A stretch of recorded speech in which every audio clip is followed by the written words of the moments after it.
წინა ვიდეოში ჩვენ განვიხილეთ ატომური ჩვევების პირველი წესი, გააცხადე, რომელიც გვასწავლის თუ როგორ უნდა მოვაწყოთ ჩვენი გარემო ისე, რომ კარგი არჩევანის გაკეთება გარდაუვალი გახდეს. თუმცა ეს მხოლოდ პირველი ნაბიჯია.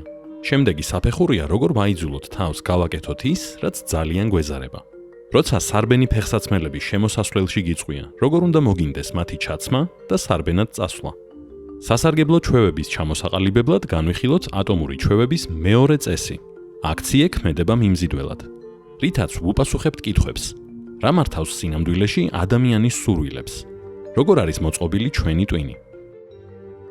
მოქმედებისკენ რეალურად გვიბიძგებს ჯილდოს მოლოდინი და არა მისი მიღება.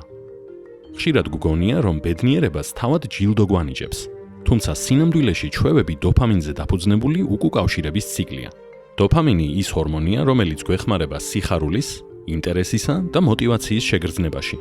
შენი ტვინი დოფამინს გამოიმუშავებს არა მხოლოდ მაშინ, როცა სიამოვნებას განიცდი, არამედ მაშინაც, როცა მას ელი. მაგალითად, ბავშვობაში თოვლის ბაბუას მოლოდინში გატარებული წუთები შეიძლება უფრო სასიამოვნო იყოს, ვიდრე თავად საჩუქარი. სწორედ ჯილდოს მოლოდინია ის, რაც რეალურად სავარძლიდან წამოგაყენებს და სარბენ ფეხსაცმელს ჩაგაცვამს. შესაბამისად, ჩვევები ისე უნდა დაგეგმო, რომ მათ მოუთმენლად ელოდე.